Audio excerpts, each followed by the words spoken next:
Following the success of our great adventure in the fall, Dan and I decided we must do this again. But where? So, after thinking about it, we decided that we needed to go down to the Tetons. I had never been there before, and I thought it would be a grand idea. So, this spring, I flew back out to Montana to begin another adventure. Due to the high prices, we stayed on the opposite side of the Tetons, had to drive for 2 hours across and around the mountains, and then finally make our way to Jenny Lake where we would begin our adventure. The first boat left at 7 o'clock, so you do the math. We're up and on the road by 4:30 in the morning.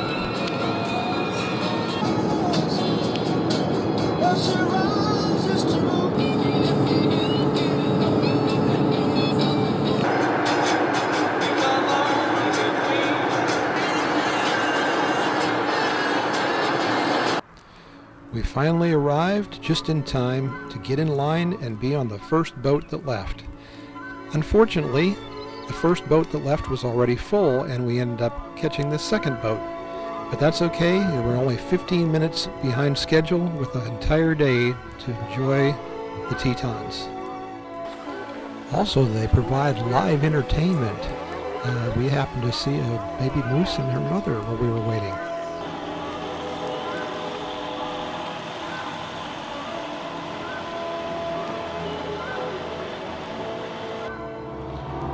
It just so happens that 50 years ago this summer, I was a student at Wheaton College, and we made our geology trip to the Tetons, and I did my very first backpack trip right up here 50 years ago this summer.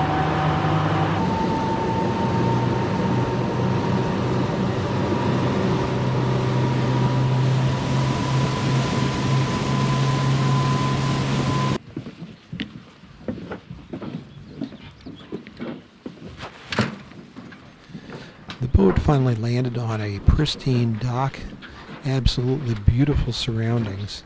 It was quite a shock after all the rough trailheads I've experienced. This was not a rough trailhead. Beautiful paths, beautiful dock, great signage, lots of beautiful flowers that you pass everywhere, and in the distance you could hear the roar of waterways that you knew were surrounding you everywhere. It was like we'd walked into a fantasy island. You know what, Dan? This is kind of surreal.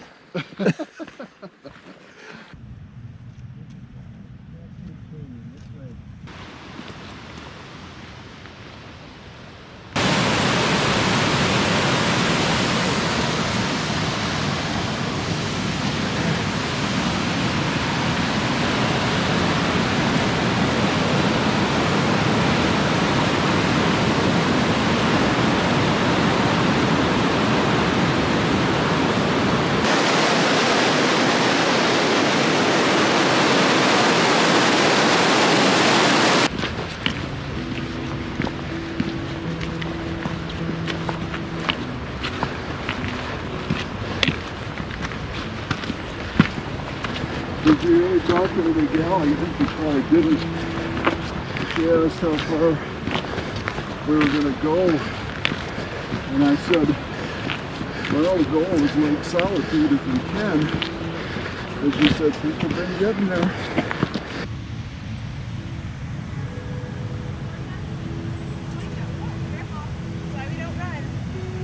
Oh, you guys just made the camera. Hidden Falls was not so hidden. It was just right off the trail. You could hardly miss it. Slightly out of the way, but a great detour that you must take.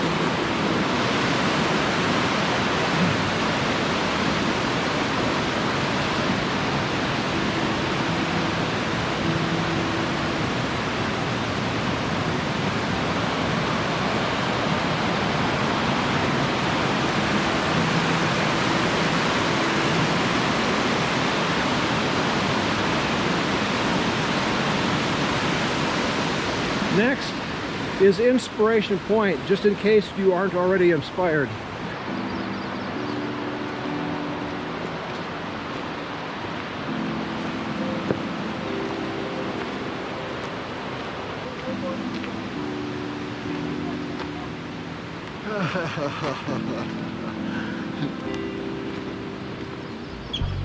Look at the one way up there.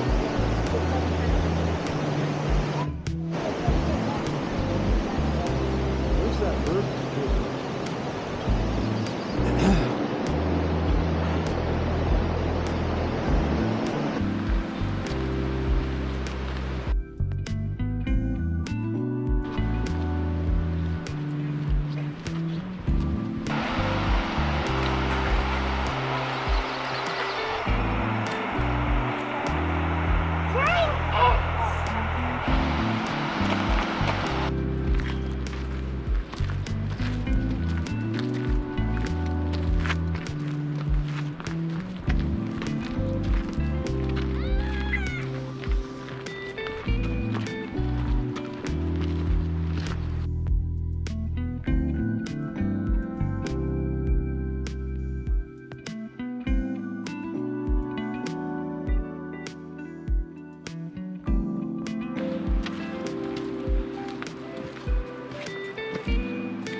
Another little chipmunk. Oh, yeah. Huh. Yeah, they do come close.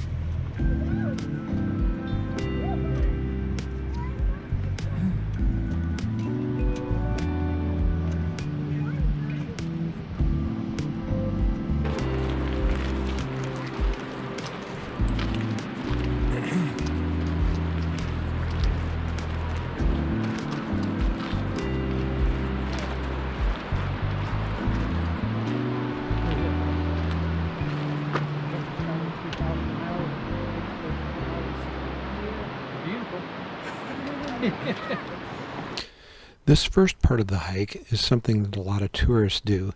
Wide paved trails, really nice signage, everything was set up for tourists. Once you reach Inspiration Point, it starts to get a little bit more like serious backpacking, and the trails get a little narrower as you head up the canyon.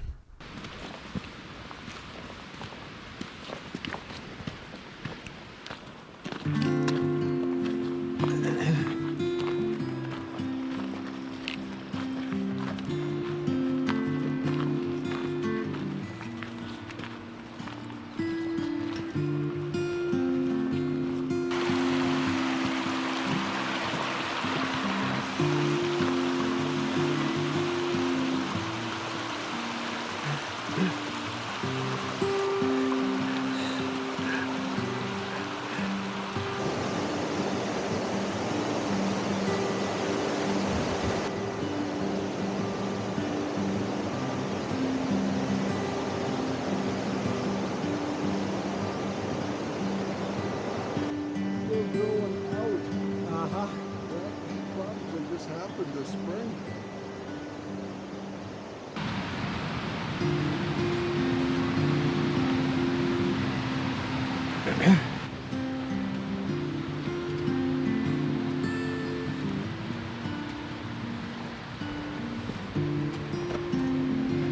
Hey Dan, how about this? We got two cameras going at once. I can get two different perspectives all by myself.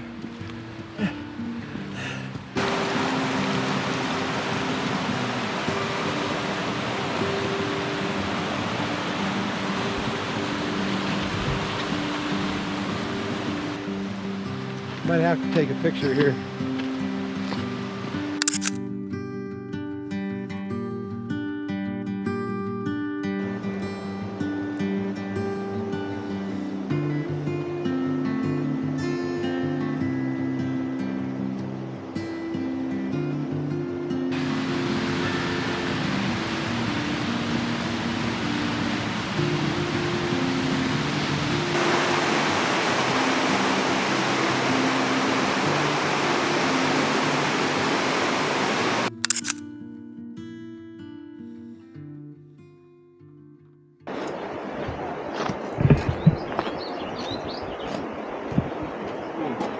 It's a moose. There's a moose. Ooh. Or you can do it way on the right.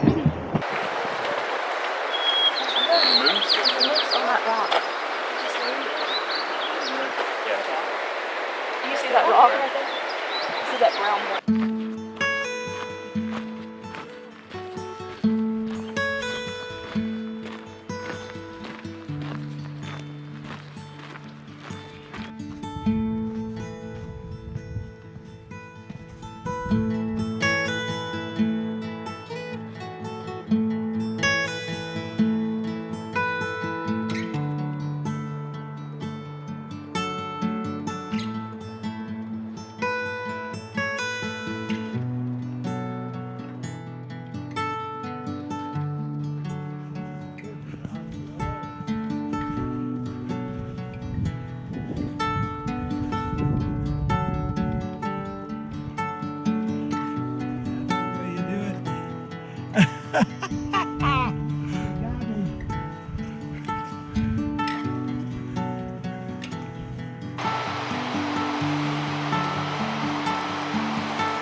This is just too cool, isn't it? It is.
better view of it up here.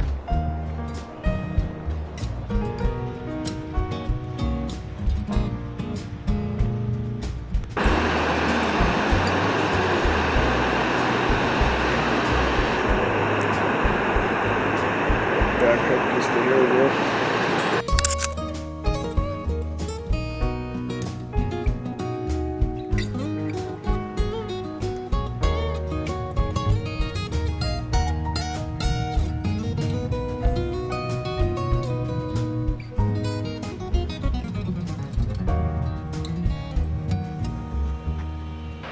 Well,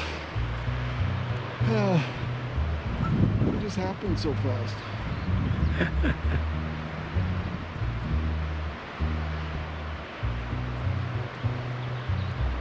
I used to be the young guy here not so long ago. Well, maybe it was 50 years ago.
Has been documented.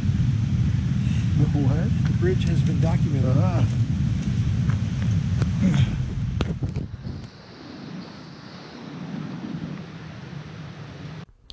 We finally reached the end of the canyon, and now we had a choice to make. We could head up the North Fork up to Lake Solitude as originally planned, or we'd been told there was a great view just a little ways up the South Fork, so that's where we went to see the great view.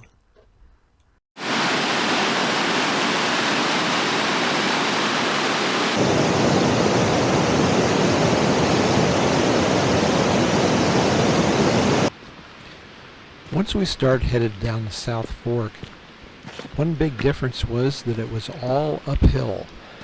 A lot of hard work trying to find this beautiful view. But the higher we got, the more we got above tree line, which always makes the views better. So it had to be good up here.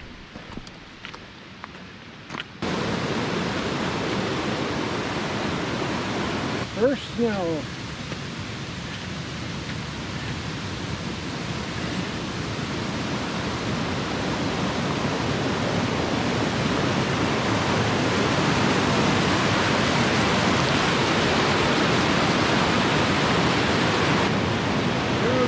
This is a beautiful view, do you? No.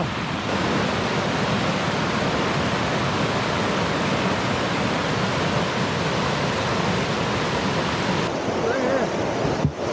You think this is it or no? Nah, can't be.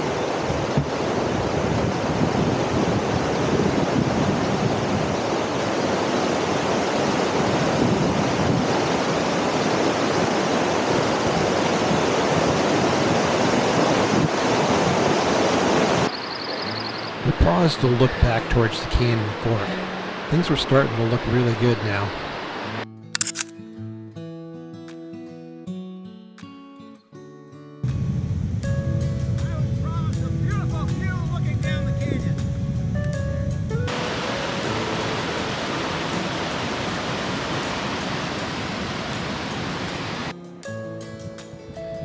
By this time, it was becoming clear that we had missed whatever beautiful view we had been told about. It was supposed to be only about a half a mile up from the trail fork, and we were about a mile in already, so obviously we had gone by it. But the higher we went, the better things looked, so I kept on going in hopes that we would find a beautiful view after all.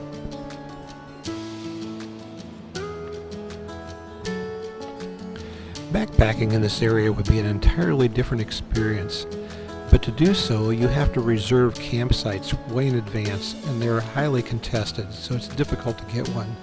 This little sign shows you a campsite that you would get if you actually put in a reservation. I knew by the map that where this campsite was, and so it was quite clear that I'd gone way farther than I expected to go. But I kept on going in hopes that there would be a beautiful view up here somewhere.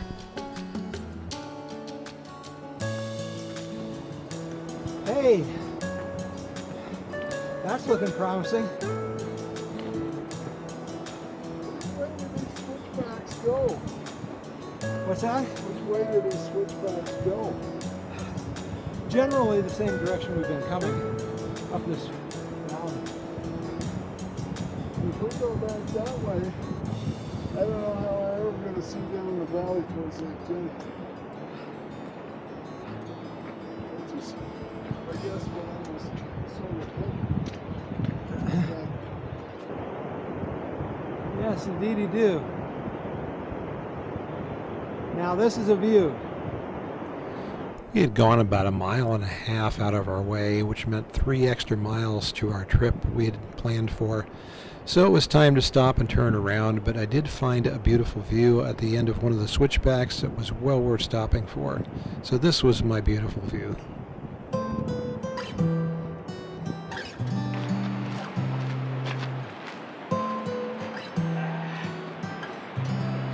Why is the timer not going off? I know I set the timer. Wait, we are taking a picture, aren't we? That couldn't be video, could it? Oops.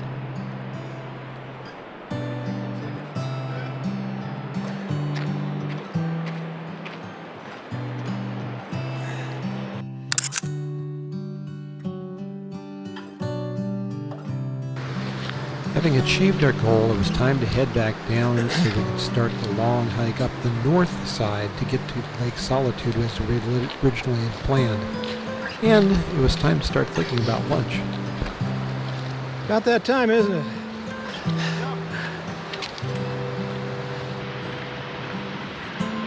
What do you think, Dan? Was it worth the climb for the beautiful view? Yeah.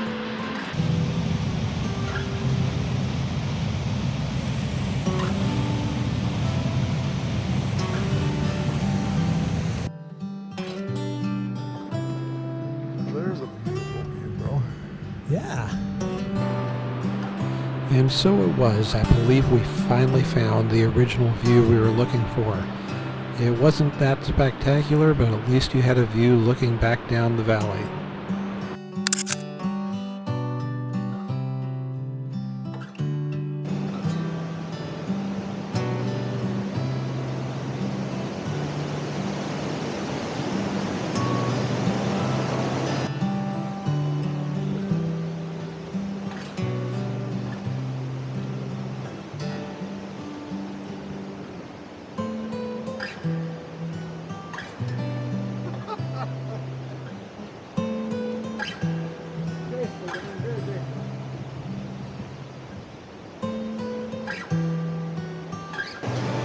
We finally made it back down to the intersection of the forks with the canyon, and I thought this would be a pretty good lunch spot. Some other people were just leaving the area, and what a great view to have lunch by. But we decided that maybe we should start up the North Fork as time was getting short and look for an even better lunch spot, so on we went. One important thing for a good lunch spot is water, and boy did we find some water. Plenty here. Unfortunately, it's surrounded by woods and just a little peak of the mountains, so not necessarily the best scenic spot for lunch. So we had some debate about whether to eat here or go on. Keep on going and look for another spot, whatever you want to do. And ultimately, we decided to go on. Our waiting paid off, as in the end we found one of the most scenic spots of the entire hike. Now, if we could just find water. We could use this water here. I think we're gonna have to eat lunch, you know. I don't guess we'll have to put up with this place.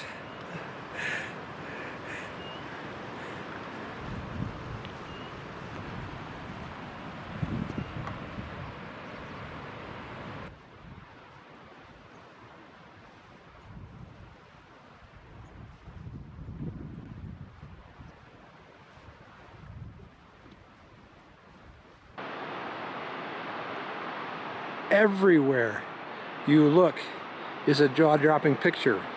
How are you supposed to take pictures with this? You just can't do it.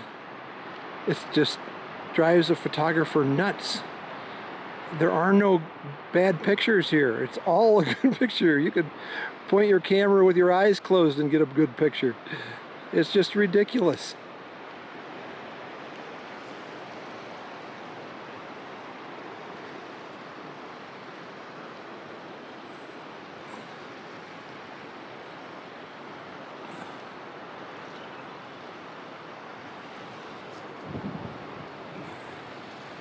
Well, there's Dan. At least there's something. And that's back up to full tank. How's lunch? Lunch is good.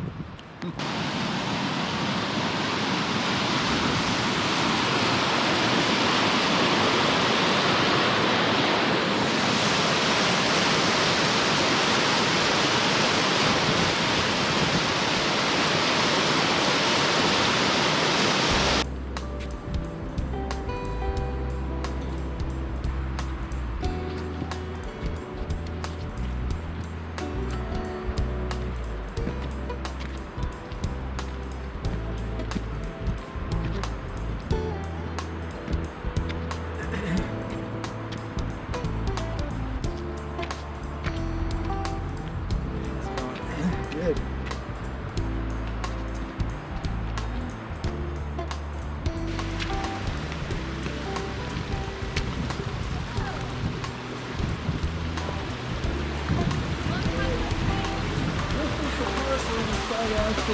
We're having fun yet. Just wait till you get to the snow. There's a lot of it. Well, we are there. We're now walking through the snow.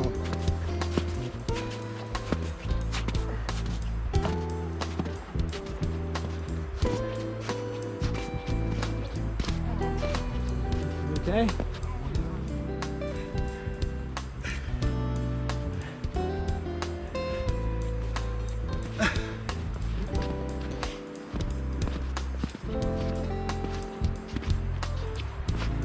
Knowing we were going to run into snow, I had brought cleats with me, but Dan had not.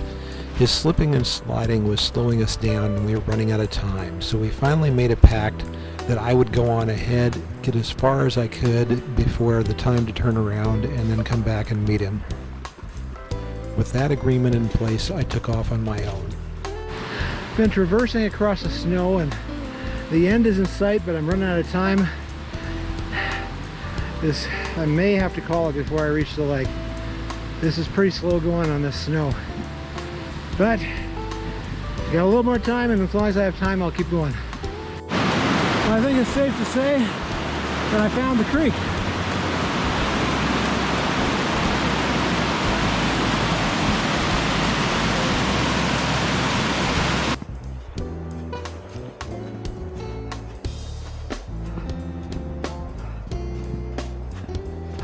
At this point, I was pushing into the last few minutes of my allotted time and no lake in sight, so I was putting every last ounce of energy into my final attempt to reach the lake before I had to turn around to go meet Dan again.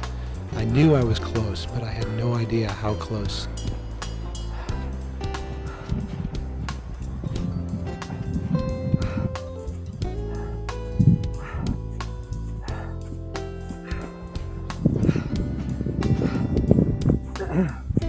Yes, I have found Lake Solitude.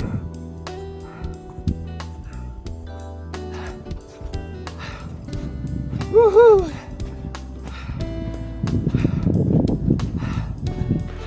I had made the goal, but I was out of time, so I didn't have long to savor it. I had to turn around and go back to meet Dan at our allotted time. Much to my surprise, once I turned around, I saw him coming up the slope that I'd just come up. So he managed to make it to the lake after all. We gotta get you in this pic.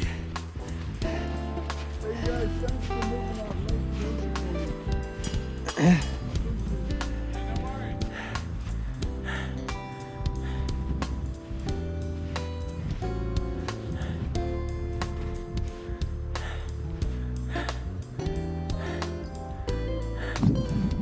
Now we gotta find the trail again. I was glad you came up. It was the people coming up that let me know where the trail was. Yep. My original turnaround time was carefully calculated to get us back to the boat just before it left. If we didn't make it back, it was another 3-mile walk around the lake, and we did not want to do that. So we were fighting the clock at this point, and we had to make good time.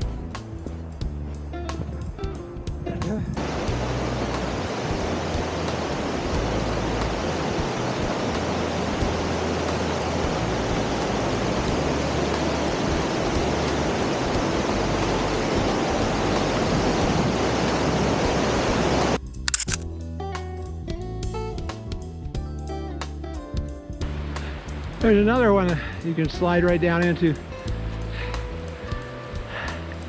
Ask me how I know.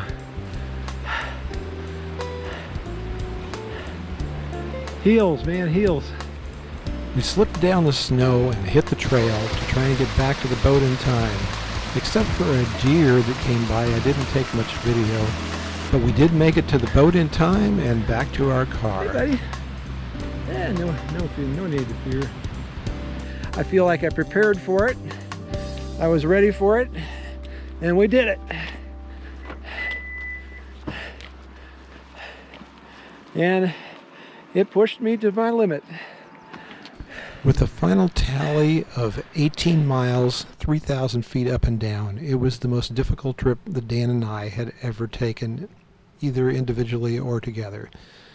But we did it, and it was awesome.